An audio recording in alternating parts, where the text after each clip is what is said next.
When I talk to people about St. Catherine's, I use the same greeting that I used with y'all when you got off the boat. Welcome to Fantasy Island. It's just not like any place else. Santa Catalina, we knew it had to be here, but it was one of those overnight discoveries that took us 5 years. And the more we found out about it, the better it got. There was one sighting in 1687.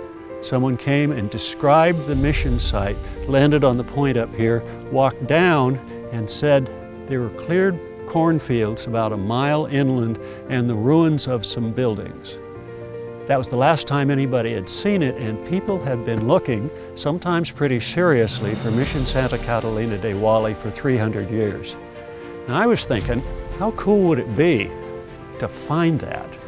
Well, there was betting my grant on it, for one thing. I kept convincing that I can find this. People who looked for it for 300 years, every archaeologist who had come to the island, that was what they wanted to find, and they couldn't do it. So what we did was stop looking at the island as a whole and figure out about a 25 football field area down here. We weren't looking for the Spanish garbage, we were looking for the Spanish buildings. And how do you find that? Well, we tried all different kinds of things. So this is a very primitive way of doing it. But here's Irv and Debbie O'Brien, who later became my crew chief for years, doing our first mag survey here. People tell me, why didn't you just look in the clearing? The clearing wasn't here. We just couldn't find where in those 25 football fields should we concentrate our effort. So Irv was packing up and going back to Texas A&M, and it was such cutting-edge technology. He was going to have a kid write a master's thesis looking at the St. Catherine's data. And I said, that's not good enough, Irv. I just bet my whole grant on St. Catherine's Island that I could find this sucker. And I need some results now. And he said, okay, if I were y'all, I would put my first test pit right over there, and my second test pit right over here, and the third test pit right over here. That's exactly what we did. And the first time we actually did any excavation here, that first test pit turned out to be the 16th century well. And what the mag was seeing, the iron rings around the 3 barrels that were put in there, and then it was filled in. So we knew there was something here. The second test pit, right behind those palm trees, came right down on the kitchen. It was a wattle and daub structure that burned and fell over and came right down on one of the walls. And the third test pit that we put over here found the west wall of the church. So in no time, the magnetometer, as bad as it was, had actually paid off in a very big way for us. So we ended up spending 5 years to find this place, 30 years to excavate here, and we're still plugging away because of the erosion. Now, what did we find? Once I was sure this was the church, and we did some test pits, I made one phone call, and that was to the Bishop Lessard of Savannah. And I said, sir, I believe we found something that belongs to you. And he said, what? And I said, certainly the oldest church in Georgia, and I think it might be the oldest one in the country. And his question was, it better be Catholic, right? And yes, sir, it sure is. But the reason the diocese has such an interest here is because 2 friars were killed here at this mission in September 17th, 1597. We believe we may have found the grave of one of them right over on the other side of that palm tree. But they're up for, their entire case is in the Vatican right now, and it may be in a couple of years they're going to be honored. It's called the Cause of the Georgia Martyrs.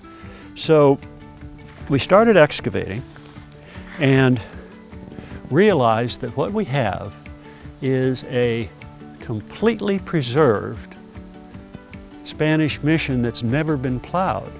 It's lying under about 14 inches of hurricane debris. But we understand now there were no cotton fields here because the 100 years of corn agriculture had so depleted the soil, people running the plantations had no interest in this place. We started finding things, and not just human remains. The area we're sitting in contained an extraordinary amount of grave goods. And this was supposed to be one of the poorest missions out there, and all of a sudden we're finding medallions that were blessed in the Vatican.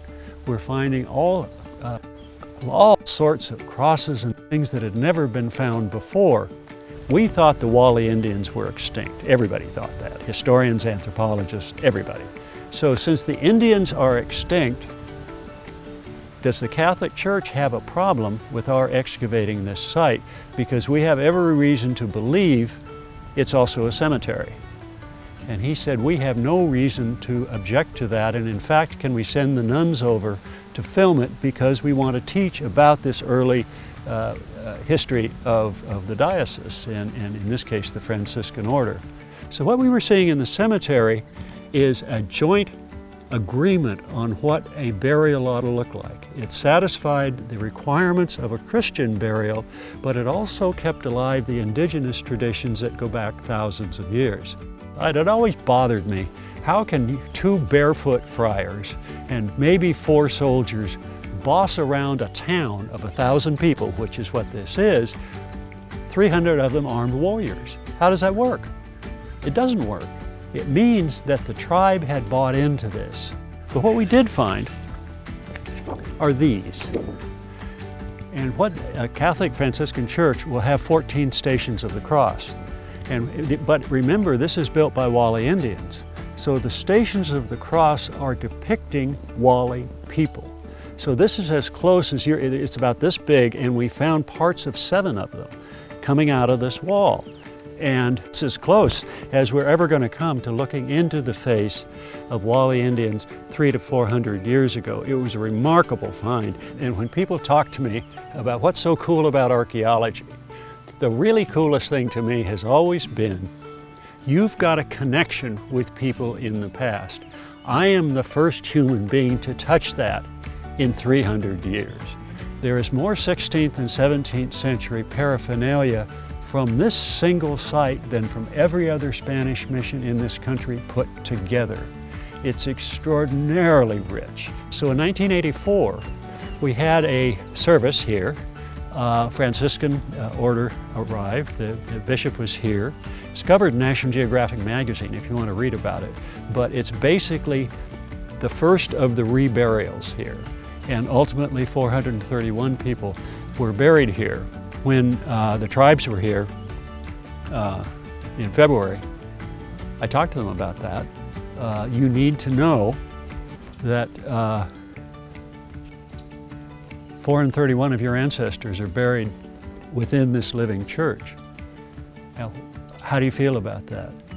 And they wouldn't walk over here, but as we talked about it later, they said that, who dug them up? I said, I did.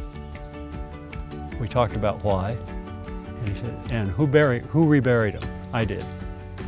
Then we feel they need to stay where they are. They're in the right place, and as we talked about the erosion, and you'll see more of that as you walk around here, their point was we've got to stop the erosion. And so at one point they even suggested that maybe there's a way that we could partner up with the diocese. We all agree, we're going to lose this. Where we're standing isn't going to be here in 100 years. It's that fast.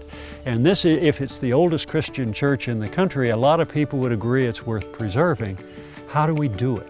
There are about 900 archaeological sites on the island.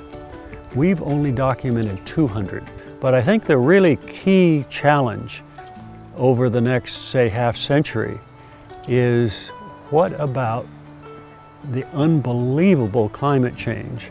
And so it's taking a lot of the archaeology with it, because if we stand there at the mission site, for 40 years we've been monitoring that loss. We can't stop, at least we can't stop the erosion now, but at least we can record what's there. Conservation comes first. So we'll take the crew out when the tides are right, walk those shorelines and see what's endangered, and if something's endangered, it gets conserved. We have all the models where we were standing in the middle of that church. We won't be able to stand there in a century. It's gone. So maybe we can find a way to preserve that particular landscape. It's one of the most important Spanish colonial sites in the country. but it's a challenge. Are there ways to do that we haven't thought of yet? We had several tribes here a couple of months ago. They feel exactly the same way about that landscape because their ancestors are buried there. And if we could figure out a way in which concerned groups could partner up a way to do that, that'd be a terrific way to usher in the future.